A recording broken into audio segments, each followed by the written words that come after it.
Okay. Good afternoon. I'd like to call this roundtable to order. Today is Tuesday, September 24th, 2024. The time is 1:01 p.m. We are in room 500 of the John A. Wilson Building, and this is a roundtable in a hybrid format with witnesses testifying both in person and virtually through the Zoom platform. I'm at-large Councilmember Christina Henderson, Chair of the Committee on Health. Today, we will hear testimony from 4 nominees to several health professional licensing boards. These boards are integral to our healthcare system in the district as they determine the licensing requirements, investigate disciplinary concerns, and advise DC Health on the scope of their professions. First, for nominees, we have the Board of Nursing. PR 25-899 nominates Tiffany Simmons for reappointment to the Board of Nursing for a term to end July 21st, 2026. Ms. Simmons is a licensed psychiatric nurse and has over 23 years of experience, including academic and clinical work. She's an assistant professor teaching undergrad nursing students at Howard University, and she has held a variety of clinical roles at George Washington University Hospital, Children's National Hospital, and St. Elizabeth's Hospital, working with individuals facing mental challenges. Ms. Simmons earned her master's in nursing from Chamberlain College of Nursing, and she is a Ward 8 resident. PR 25-900 nominates Enrique or Rick Garcia for an appointment to the Board of Nursing for a term to end July 21st, 2027. Dr. Garcia is a licensed registered nurse who has his PhD in nursing from Barry University. Dr. Garcia is currently the CEO for the Organization of Associate Degree Nursing, working to support the associate degree education pathway for nursing students.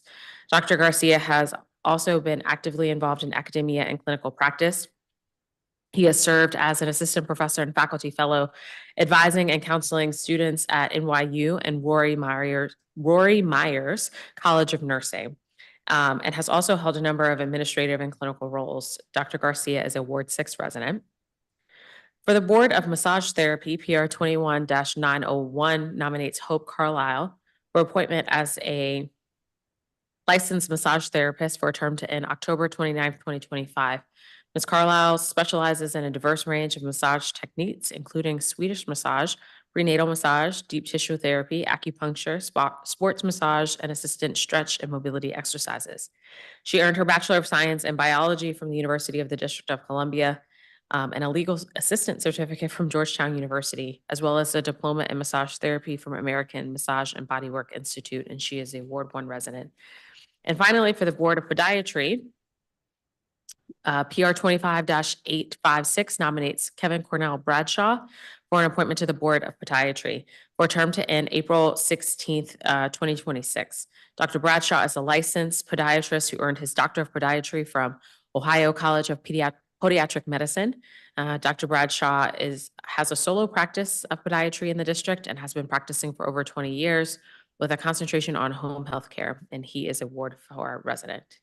All right, I don't see any of my colleagues who have joined us, and so we are going to call on the nominees to present their testimony in the order for which I named them. So we'll start with the Board of Nursing.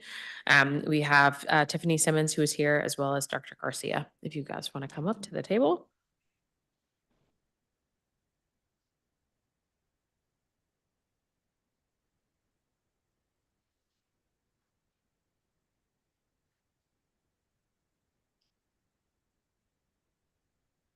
Great. Okay. Before you begin, I need to swear you in under oath to ensure that the testimony you're about to provide is accurate. I'm actually going to do this now for everyone. So Ms. Carlisle and Dr. Bradshaw, if you all can participate in this part as well. So if you could raise your right hand so that we can see it on the screen. Do you swear or affirm under penalty of law that the testimony you're about to provide to the Council of the District of Columbia in this committee is the truth, the whole truth, and nothing but the truth? I do. Great. All right. Ms. Simmons, when you are ready. All right. Good morning, Chairperson Henderson and the member of committee. I am Tiffany Simmons, and it is a pleasure to receive your consideration for my nomination to serve on the District of Columbia Board of Nursing. I am grateful to Mayor Muriel E. Bowser for nominating me and honored to have this opportunity to serve the residents of our district.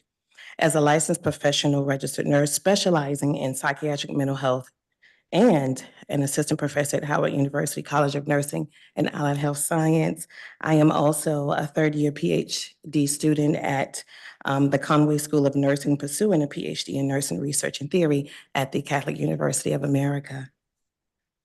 With over 23 years of experience, I have dedicated my career to advancing nursing practice and improving patient care.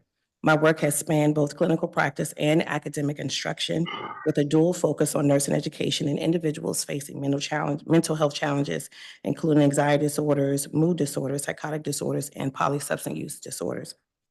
I am deeply passionate about advocating for mental illness and the destigmatization within the community. My mission is to empower individuals living with mental illness while promoting spiritual wellness and fostering positive mental health outcomes for all.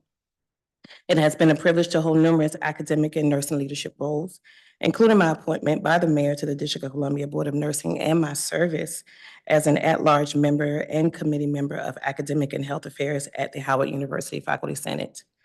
Additionally, I am honored to be a 2023-24 Children National Medical Center Leadership Education in Neurodevelopmental and Related Disabilities Fellow, LIN-CM, where my focus is on learning and leadership development in developmental disabilities and autism spectrum disorder. I firmly believe that a well-educated and professional nursing workforce is crucial for enhancing healthcare outcomes. My current research explores the effectiveness of suicide risk assessment, risk screening tools for individuals with autism and neurodevelopmental disorders in the medical setting.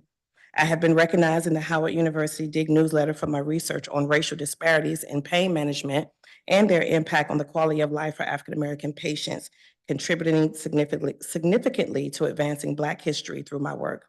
Additionally, I am a co-author of Assessing the Level of Evidence for Intervention Used for Repeat Pregnancy in Teens for a Possible Integration into Evidence-Based Practice, a review of literature for studies carried out in the U.S. from 1990 to 2021. Through my work, I have witnessed firsthand the profound impact that well-informed policies and standards have on the quality of patient care. Given this, the Board of Nursing plays a critical role in shaping the future of the nursing profession within the district. Drawing from my experience, both clinical and academic settings, I bring a unique perspective that will support the board's effort to promote safe, competent nursing practice. As a dedicated advocate for mental health care and nursing education, I am committed to advancing the regulations that ensures that all residents receive the quality care they deserve. I envision the Board of Nursing as a pivotal board dedicated to upholding the highest standards of nursing practice and patient care. Through its vital role in safeguarding public, regulating licensure, and setting benchmarks for nursing education and practice, the board is instrumental in shaping the future of healthcare in our community. Envisioning the board, I see it as a guardian of public health and safety. At its core, the board exists to protect the public by ensuring that nurses are not only competent, but also ethical and well-prepared to meet the diverse needs of our community. Through a rigorous process of licensing, the board ensures that only qualified individuals enter and remain in the nursing profession. This oversight is critical in maintaining the trust and safety of the public and ensuring that the nursing workforce is capable of providing high quality care. Beyond safeguarding public health, the board also must act as an advocate for nursing excellence. It sets the benchmark for nursing education and practice by approving nursing programs, establishing robust continuing education requirements, and fostering professional growth. What is significantly key here is a unique opportunity to serve as a champion for diversity and equity. Leveraging this authority, it can promote diversity within the nursing workforce, advocating for regulations that address systemic barriers to healthcare and increasing access for underrepresented communities. Another envisioned key function of the board is to serve as a collaborator with healthcare stakeholders. In today's interconnected healthcare environment, the board should build and strengthen partnerships with healthcare organizations, educational institutions, policymakers, and the broader community. As an innovator in addressing emerging nursing trends, the board must remain at the forefront of the evolving healthcare challenges, whether it's telehealth, advanced practice nursing roles, or substance use treatment. The board has a responsibility to anticipate and adapt to these changes. I see the board as a forward-thinking body, implementing proactive policies that equip nurses with the backing to provide modern, effective care in an ever-changing healthcare landscape. If confirmed, I will be honored to serve on the Board of Nursing and fully committed to upholding the standards that guide this board. I will work diligently to ensure that the board continues to protect public health by overseeing the licensure and continuing education of qualified nurses who provide safe and competent care.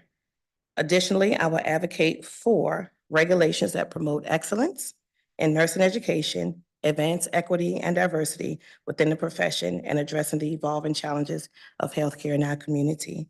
I look forward to contributing to the board's ongoing efforts to safeguard public trust, strengthening the nursing workforce, and shape the future of the healthcare in the District of Columbia. Thank you, Chairperson Henderson, for the opportunity to testify before this committee.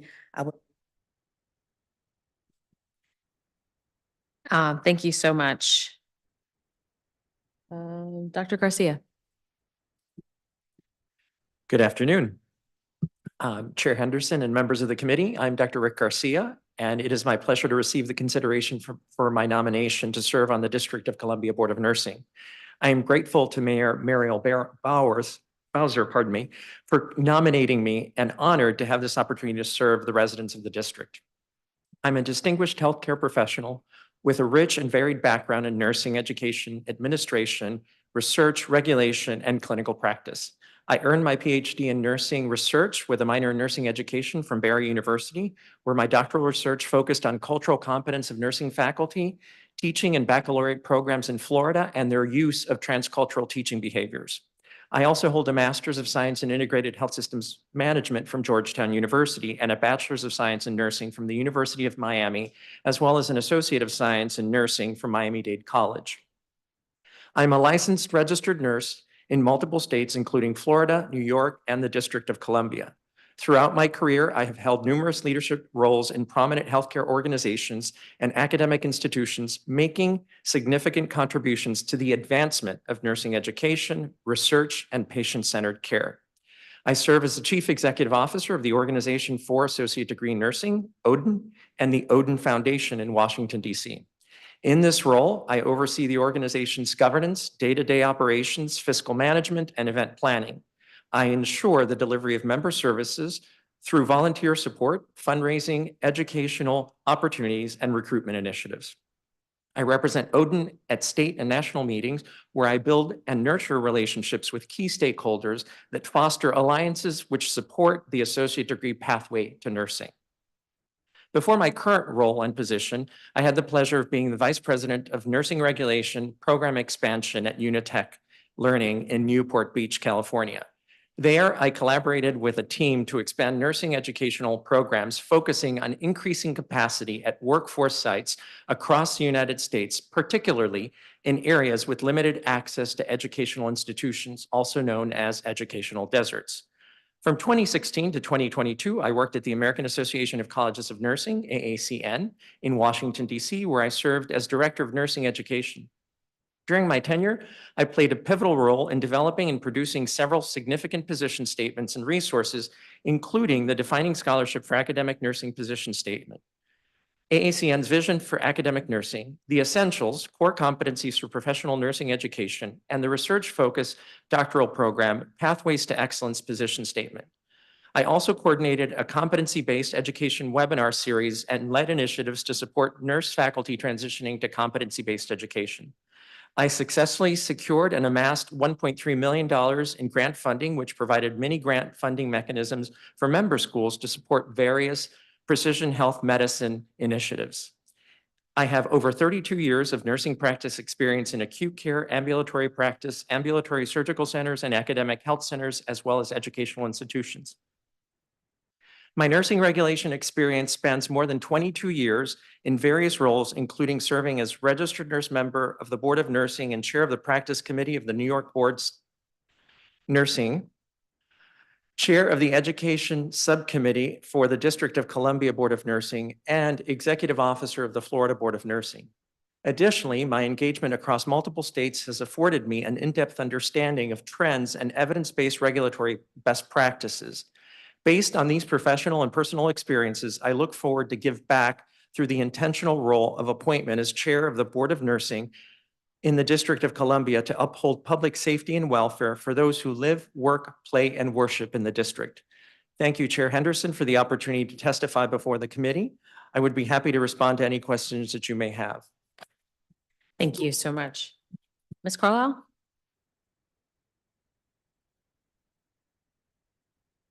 You're on mute. It's okay. It happens all the time.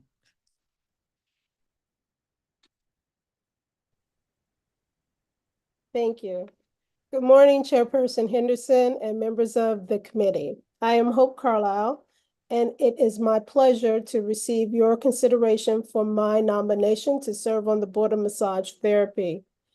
I am grateful to the Mayor, Muriel E. Bowser, for nominating me and honored to have this opportunity to serve the residents of our district. Having relocated to the District of Columbia in 1989 at the age of 20, I've always looked for ways to serve my community in some capacity. I often perform volunteer work whenever possible. I've worked as a volunteer at DC General and Whitman Walker here in the district while looking online. While looking online for job opportunities, I came across the advertisement for the licensed massage therapist to volunteer to serve on the Board of Massage Therapy. When I applied for the position, I hoped I would have an opportunity to serve based on my experience as a licensed massage therapist. I've been working as a massage therapist serving the community for 6 years. I graduated in 2018 after completing the massage therapy program at the American Massage and Bodywork Institute in Tysons Corner, Virginia, which has recently closed. After completing the program, I worked mostly with clients privately in my home. However, due to unforeseen circumstances, due to the government furlough in 2018 into 2019, I began working with Massage Envy Tinleytown in January 2019, which greatly helped me acquire work along with my personal clients. I still work at Massage Envy as a massage trainer for new therapists and a practitioner. I'm currently training to additionally begin work as an esthetician within the company. I would like to volunteer my time to the massage board because I'm passionate about my field, and I welcome the opportunity to be further involved in policies and legislation concerning the massage industry. Utilizing my knowledge and experiences, I hope to be of service to the board and learn the ways to best service in this capacity for my community. Although I have never sat on a board, I envision a massage board that really works to meet targeted objectives. I am not, can't see, sure about further legislation goals for the massage board at this time of writing this testimony, but I am excited and one day looking forward to the opportunity to effectuate positive change for the board. Given the opportunity, I know I can be of great service, and as an appointee to the board, I look forward to moving forward with this appointment. Thank you, Chairperson Henderson, for the opportunity once again to testify before this committee. I would be happy to respond to questions from you and members of the committee. Thank you so much. Dr. Bradshaw? Thank you. Hopefully you can hear me. Yes, sir. Okay, great. Good afternoon, Chairperson Henderson and members of the committee. I am Kevin C. Bradshaw, DPM, and it is my pleasure to receive your consideration for my nomination to serve on the Board of Podiatry. I am grateful to the Mayor Bowser, for nominating me, and honored to have this opportunity to serve the residents of our district. I am a native Washingtonian, and I attended District of Columbia Public Schools, starting with LaSalle Elementary in Riggs Park, followed by Lewis Charles Ribot Junior High School, and finally ending my academic career at McKinley Tech High School. I received my Bachelor of Science degree from Fisk University in Nashville, Tennessee. Fisk is one of the first historically Black colleges and universities in the United States, It is also the oldest institution of higher learning in the city of Nashville. I received my doctorate of podiatric medicine from the Ohio College of Podiatric Medicine, now known as the Kent State School of Podiatric Medicine. As a new physician, I increased my knowledge base and skill as a podiatric resident at the Huntington Veterans Administration Hospital in Huntington, West Virginia. During my residency, I had the opportunity to serve veterans from West Virginia, Ohio, and Kentucky. It was a remarkably busy time, but extremely rewarding.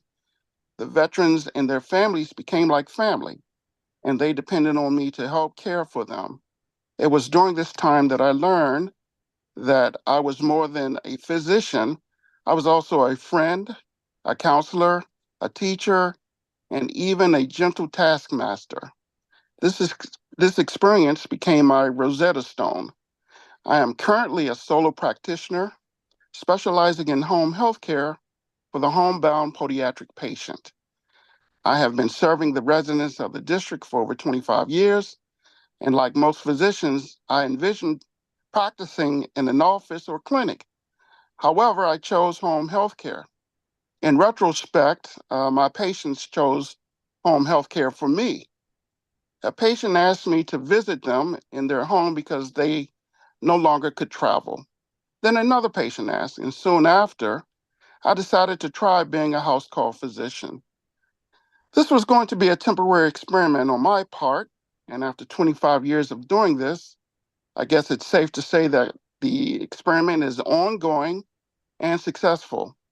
The learning curve was steep on how to be a visiting physician because there were few physicians doing this type of practice. So I still feel like I'm learning and growing as a physician. I soon discovered that this was the right way to practice for me. I love engaging with patients, and being in an office or a clinic does not always allow for this as it does when you visit a patient in their home. Patients are more relaxed, and you also get a true sense of how they live. Because of my experience as a resident while in West Virginia, this style of practice was a natural fit. My day is never the same. I have been fortunate to treat citizens in this community from every walk of life, nationality, and faith.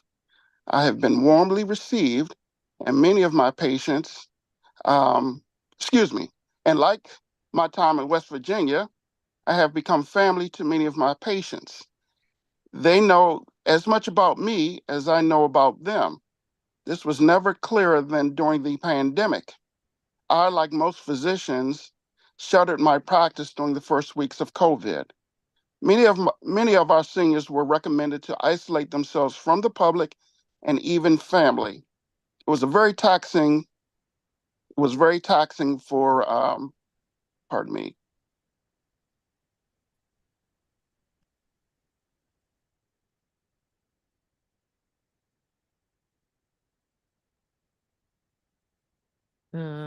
Okay.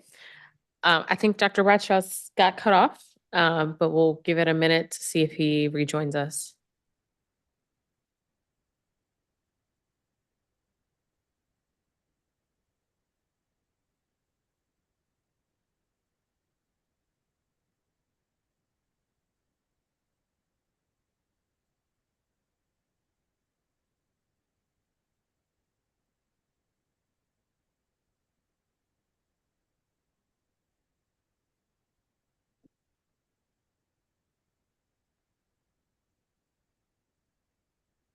Okay, I think I see Dr. Bradshaw. See if you could hear us. If you're speaking, Dr. Bradshaw, you're on mute. Okay, can you hear me now? Yes, sir. Oh, I'm so sorry about that. It's okay. Let's see, try to find where I left off. Okay. Many of our seniors were recommended to isolate themselves from the public and even family. It was very taxing for many of our seniors. But I continue to receive requests from my patients for visits. After so many requests, I made the choice to visit the most urgent cases. Those visits became more than just podiatric care visits. They became therapy sessions. I was an errand boy and even a cook. It was a very devastating time for all of us, but during that time, it made me realize again that being a doctor is not always about being a doctor. It's also about being a member of this community and caring for those that live in this community with you. I believe as a long-serving podiatric physician, I can continue to be of service to the district as a member of the Board of Podiatry. My experiences offer a unique perspective that will allow me to speak for both citizens and my fellow podiatrists. I also believe my sense of duty and fairness can be an asset to the board. I will continue to serve my patients for as long as I'm able because I enjoy the way that I practice. I am able because I'm so sorry about this. Am I still Yes, sir. Keep going. okay? I will I'll be sorry about this. I will continue to serve my patients for as long as I am able because I enjoy the way that I practice. My experience will be reflective during my service to the mayor, the board, and the citizens of the district. Thank you, Chairperson Henderson, for the opportunity to testify before this committee. I would be happy to respond to questions from you and the members of the committee. Thank you. Thank you. And thank you to all of the witnesses. And let me start by saying at the top, thank you so much for your willingness to serve. I'll give my PSA at the end for our other vacancies, but let's get to questions. Dr. Bradshaw, while you're still with us. Yes, I am. In case you get cut off again, I wanted to ask a couple of follow-up questions. Particularly your testimony about your experience as a home health podiatrist for the past 20 years, I thought was very interesting. I'm curious, do you have a system for connecting some of your clients, particularly the seniors, to social services if you note some particular needs that they might have at the home? I do. The home health care community is rather small. So during your travels, you get to meet social workers, physical therapists, and other physicians. So if I feel that there's a need that a patient could benefit from, I can connect with my, informal network of other serving members of the community in this field to maybe help a patient out. And I've done that in the past. Great, great. I'm also curious in terms of, part of the responsibility of the boards, not just the Board of Podiatry, but for all of the boards, is a little bit what Ms. Simmons, you described as, serving as an advocate for the profession. Dr. Bradshaw, based on your experience, and especially since you do at-home services, what would you say is needed for us to build a more robust workforce when it comes to podiatric medicine and services?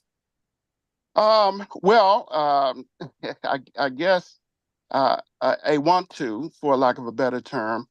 I think we're still stuck in the mode of office-based practicing, and we need to maybe encourage more physicians to get out in the field.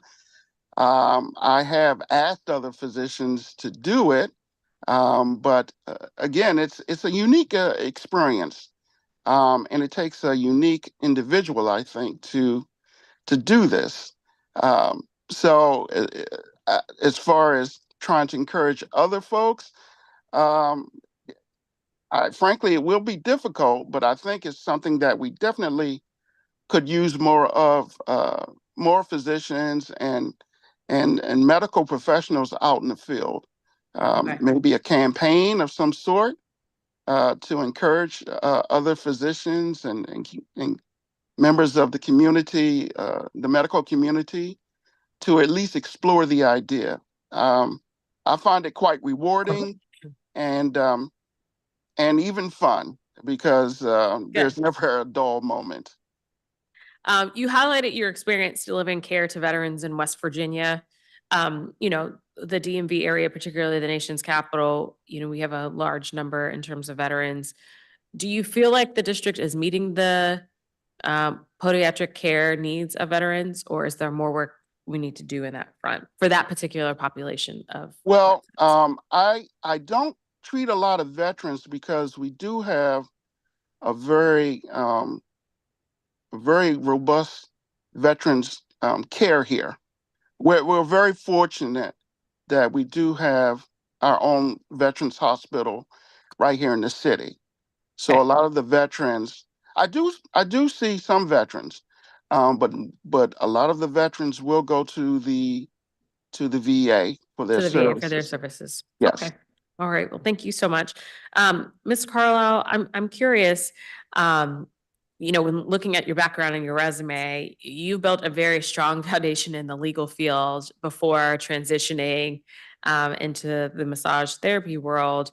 How do you think your legal background might inform your approach to shaping policies or addressing some of the issues that come before the Board of Massage Therapy? Well, my engagement in my legal practice was to serve, like a customer service. So it was always to meet the needs of clients, always to meet the needs of lawyers, the firm. So I pretty much always adapted to accommodate those needs. And I think in my role as a practitioner now, I try to still address that, knowing that that's my background. I try to deal with things in my life in the way that I would deal with it there as a paralegal, as a legal assistant. So that means, we do checks and balances, we do constant checks, we do follow-ups, lots of follow-ups, I think that those are some of the things that I take from that background overall, since it's been some time now since I've served in that capacity. Okay. You listed some very diverse experience in terms of massage expertise, rather, in massage techniques. And I imagine you have seen sort of the profession change in terms of needs, right? Sports therapy becoming a bigger thing in our area. At least I know I did anyway. The prenatal massages were very good and key. I'm curious, what would you say are the top 2 or 3 issues currently facing the massage therapy profession right now? Possibly not enough practitioners. I myself was not aware of anything about the massage practice before becoming a part of it. So I think that a lot of people like myself may not be aware of how helpful and how beneficial it is for people as a whole. I mean, I think a lot of people still look at massage as a luxury, a pampering, when actually it, to me, is a therapeutic aid to help a lot of different areas in the health area, from anxiety to stress to therapeutic pain resolution. I truly believe there's a need for more massage therapists, people who really want to practice. And because of maybe the pay at some of the larger places and the inability to really become your solo practitioner, it may be hard for a lot of people to find themselves in this field without having to work additional areas, possibly. Got it. It's sort of speaking as what you just sort of said, right? Look, viewing massage therapy as not just a sort of a pampering or spa exercise, but as a therapeutic aid. As massage therapy becomes more integrated with other healthcare practices, How do you see the board facilitating the collaboration between massage therapists and other healthcare providers, whether it be behavioral health professionals or physical therapists, to improve patient care outcomes? Oh my God, I would really welcome seeing those changes. I would really welcome seeing more integration, more referrals from doctors, physician assistants, physical therapists. I can't speak on how lucky I am to be able to receive massage regularly, you know, how it's helped me. And I think a lot of people could really benefit from this help overall. I just don't think that they're really aware of it. All right, thank you so much. I'm going to turn to our nurses. Some questions for both of you. Like I said earlier, Ms. Simmons, you talked about, being on the board also is serving as an advocate for the profession. One of the things that we heard sort of as a chief complaint, doesn't matter where I talk to a nurse or an employer, they say the certification process to be licensed in the district is like onerous and it takes entirely too long, especially in comparison to our neighboring jurisdictions, Maryland and Virginia. What do you think can or should be done to make the licensure process more efficient? Of course, while maintaining our standards and desire for patient safety. Wow, that is a loaded question. Me personally being on the end of having to apply because I got my license originally in Maryland. And at the time, that process wasn't that long, and that was in 2012. I Okay. think post-pandemic is when we started having an influx of nurses coming into the city, and then also rebuilding and rebranding the Board of Nursing. And so I think I believe that the COVID pandemic played a lot in terms of people coming back to the office, having enough, I almost said faculty, having enough people hands-on to actually process that. They do have a new system in place as it relates to licensure. And in that, I'm happy to see, even though it's a lengthy process, it's very detailed in order to promote safe practice. And I think it's just a matter of explanation and explaining to the nurses that, one, we have a tendency of putting ourselves on the back burner and waiting to the last minute. And when you wait to the last minute, things can Tell your seem friends. very The lengthy. last day. Yeah. I have been that one. And so I think it's just I think it's a dual role between the nurse itself and the responsibility and the board itself. And I think hiring or having more manpower on that level to process these applications would be helpful as well. Yeah. Dr. Garcia, what would you say to this? I have been advocating for, and I will continue to advocate for, and all of DC folks, they know, like, I want a pizza tracker style put on these applications where someone can go in and Yeah. see where they are in the process, because I feel like a lot of, at least the complaints that make it all the way to the council is like, I submitted my application into a black hole and I didn't hear anything. Yeah. So, Chair Henderson, you bring up a phenomenal question. I'm going to give you a little historical perspective Okay. because I have been licensed in the district since 1996, 1997. Oh, so you've seen some things. So, when you wanted to call the Board of Nursing, the phone would ring in 1997. You would get in your car and you would drive down to 8th Street and double park and run up to the 8th floor to talk to somebody in the Board of Nursing office. So give you that perspective. And the board has evolved and grown. I would say that additional staff is going to be a requirement. Okay. And not just additional staff, but appropriately prepared staff to engage with the public.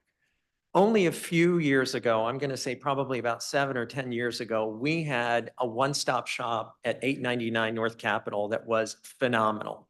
We had licensing specialists from every discipline that knew the profession and knew the licensing requirements. And I was able to have a conversation with you applying for a nursing license. I was able to have a conversation with your aide applying for a massage therapy license and have complete back and forth interaction. And it was a one-stop shop. I went in, I did fingerprints, I requested my primary source certification from the state that I was originally licensed by exam. And that has gone away. That center still exists. However, the new part of that is somebody comes in for nursing, Ms. Simmons comes in for a nursing license, and I call your aide to come down from the Board of Nursing office to answer those questions. And that is ineffective and it's really unsustainable As because opposed to the person who is the front line being able to actually provide information about all. Because what ends up happening is I'm pulling a licensing specialist from the Board of Nursing or from the Board of Pharmacy who's actively working to process licensure applications. I see. And then they're downstairs at that one-stop shop for half hour, 45 minutes, an hour. So that is lost time where applications are not being processed.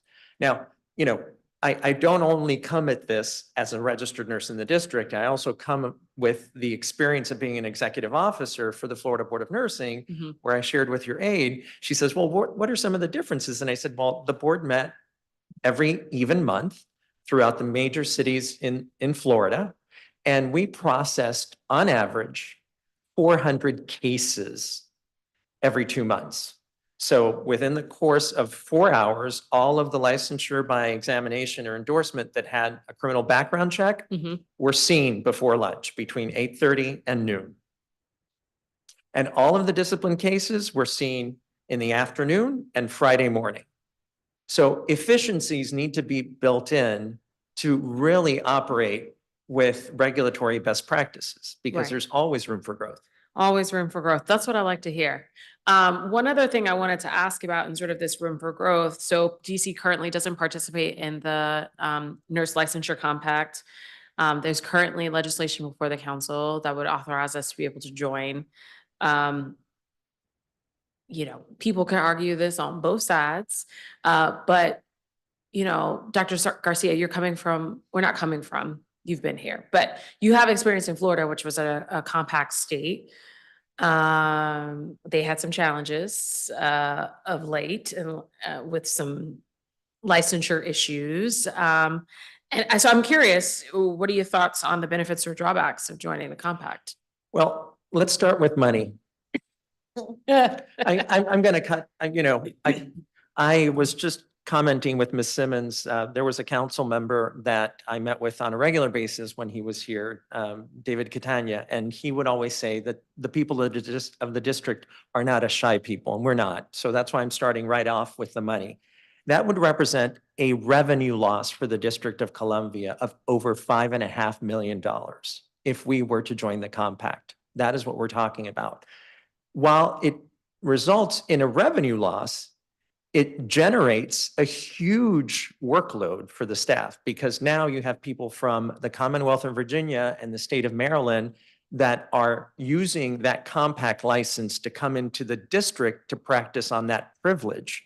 So now you've tripled the 25,000 nurses that you have licensed in the district, and you have to have regulatory oversight of those nurses, but yet you don't have the staff and you don't have the revenue.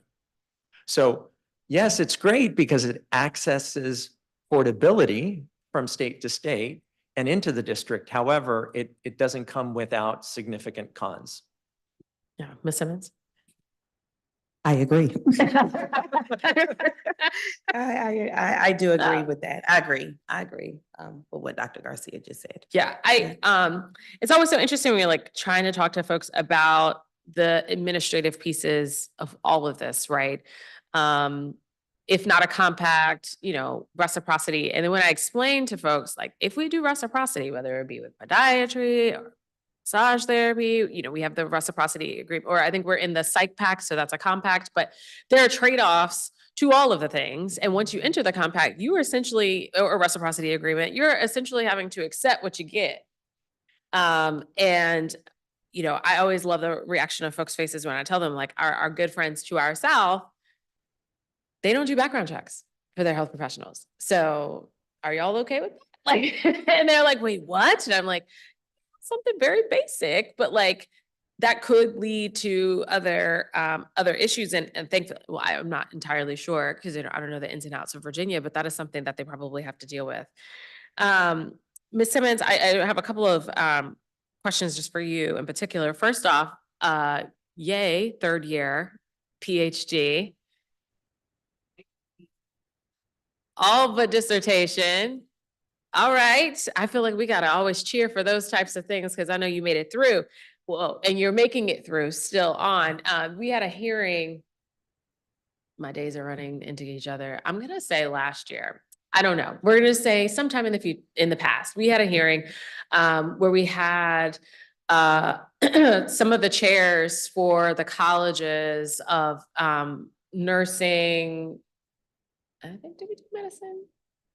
No, just nursing, who came for the local universities. And one of the things we were talking about in terms of this conversation around the nurse shortage issue was, I believe it was the dean for, it might have been Catholic or it might have been Trinity, but essentially she sat right here and I remember she said, one of the challenges that we've had in terms of being able to accept more students into to nursing school is that we don't have enough professors. Yes.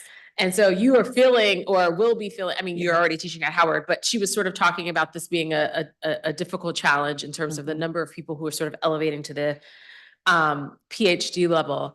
And I imagine within that, the psychiatric nursing profession is a particular specialty where we are seeing an increased need, but we don't have the workforce there. What should we be doing differently? For psychiatric nursing? Yes.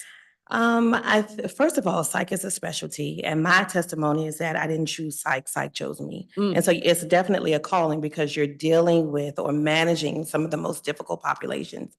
And mentally, coming from a psychiatric perspective in terms of mental health across the board, the nurse herself has to, one, want it, has to, two, be called to it. And I think the promotion of psychiatric nursing is missing. When people think about psych nursing, they're thinking about people in a straitjacket, they're thinking about people that they see on television. So I think we need to change the image of psychiatric mental health nursing. I think that's very huge in terms of bringing other nurses in. I am in the midst of psychiatric clinical right now, and I get my students and I'm like, it's not so bad because the idea of it is, oh my God, these patients are gonna hurt us, but they're humans just like we are. And I think we just need to change the whole notion of what psychiatric mental health nursing is all about.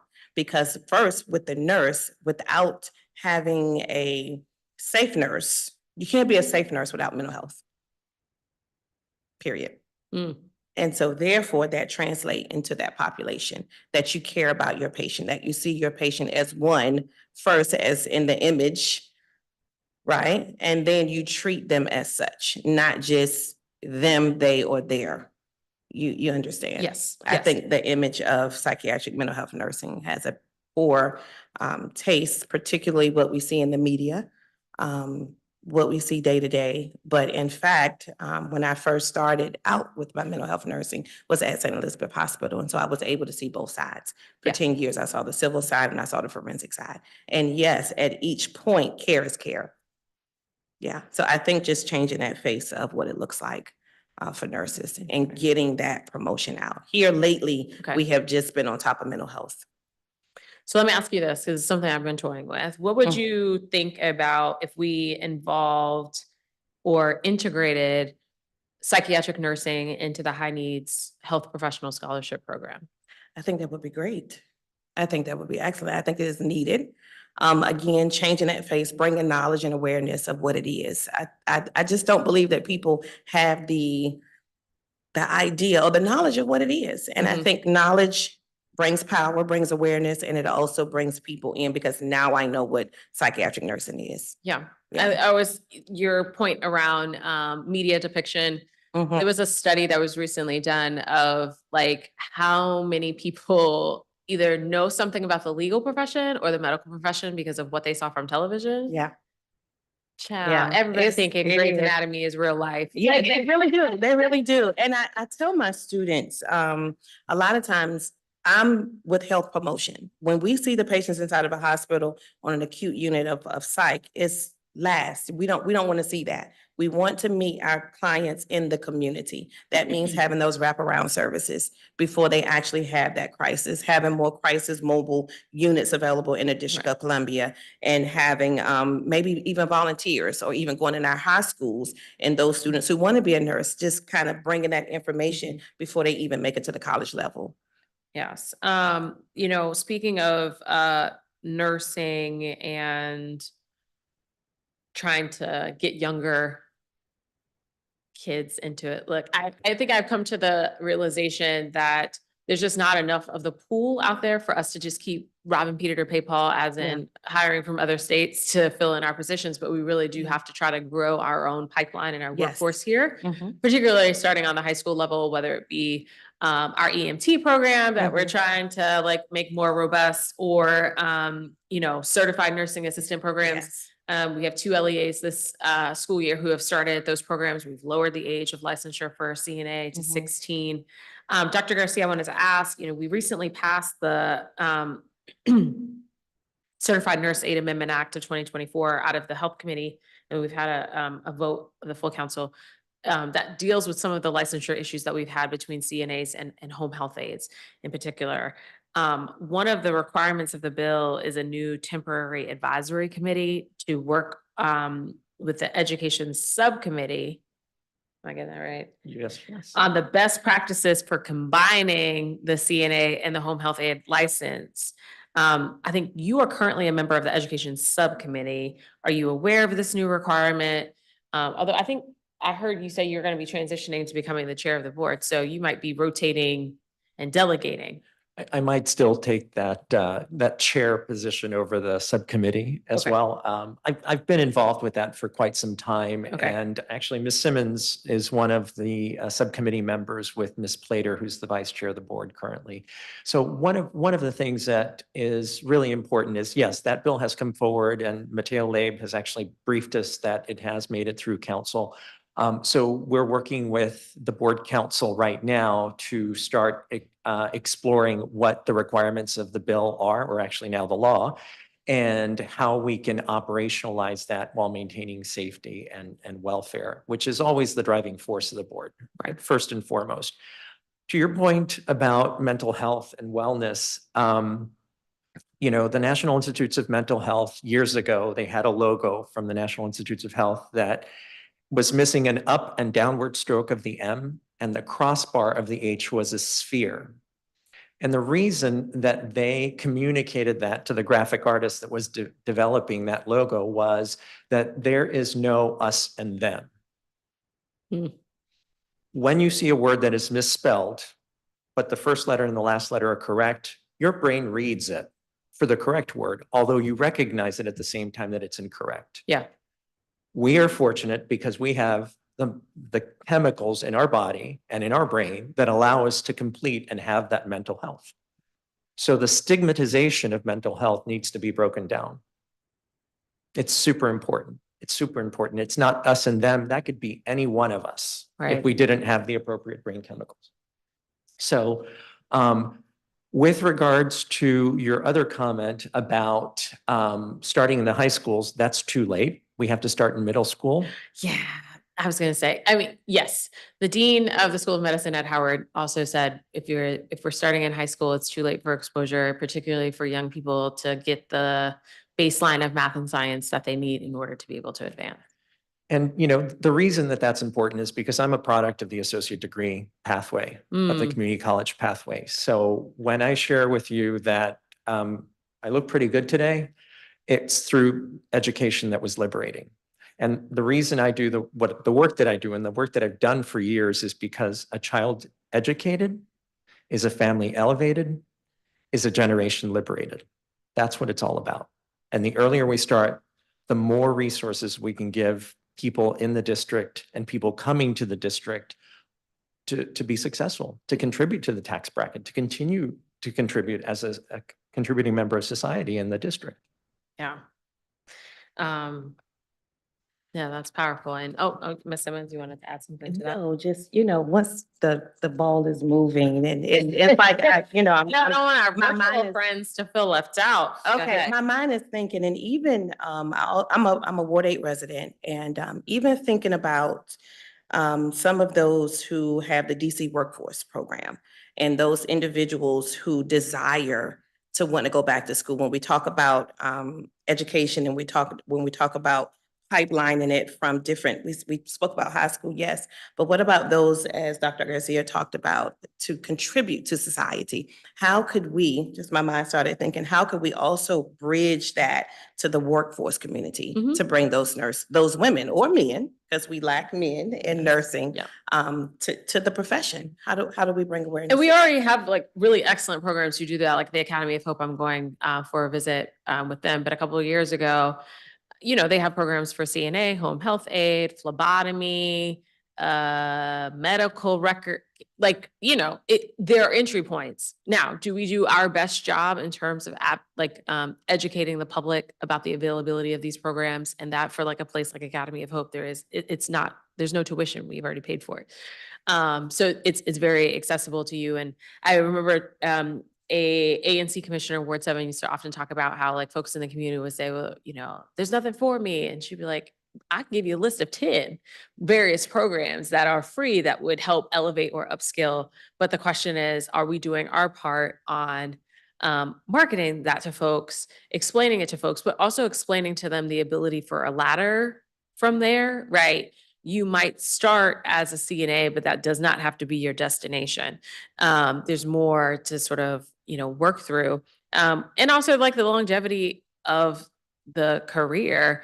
You know, I don't really like needles, but I sat and I let one of the phlebotomist students draw my blood because they got to get a certain number of draws in order to graduate. She was fabulous at it.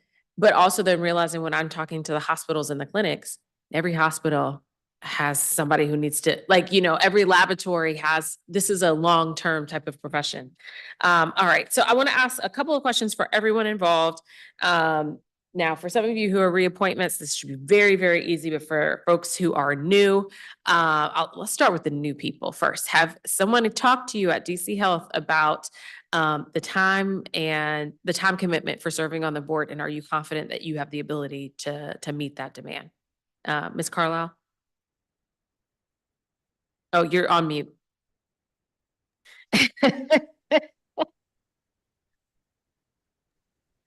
Yes, I'm definitely confident that I have the ability to meet the time and the needs for the board.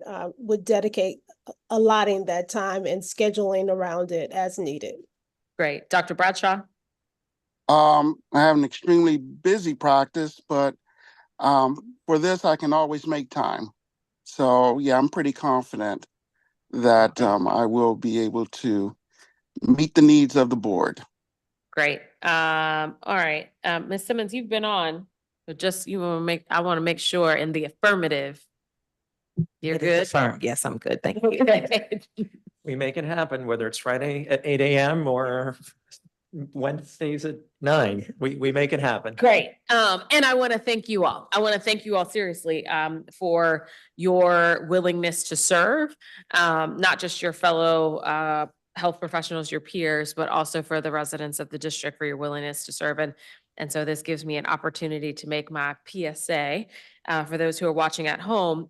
You know, volunteering for a mayoral board or commission is an excellent way to give back to the district, as well as to inform program policies and decisions. And so if you are interested in serving, please visit the Mayor's Office of Talent and Appointments, and you can see all of the available positions right there. This concludes today's roundtable. I think we have all the documentation that we need from everyone. Okay, if we don't, we'll reach out. The Committee on Health will hold its next meeting. Oh yeah, tomorrow, Wednesday, September 25th. We're going to vote on the nominees we heard from today, as well as several other licensing board nominees who cannot make it to today's roundtable, but we have all of their materials. The time is 1:59 and this roundtable is adjourned. Thank you so much. Thank you. Thank you.